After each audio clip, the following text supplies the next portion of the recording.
6 on see paat pärit ja muide tuleb öelda, et uhke paat VLA sõidab meil Lappajate rallit esimest korda.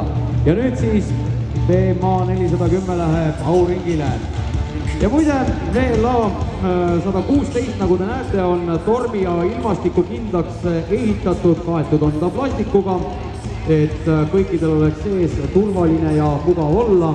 Ja natukene muidugi on praegu VLA kapten segaduses, alustas ta sõitmist tagurpidi.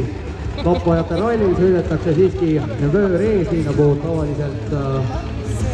tavaliselt ikka.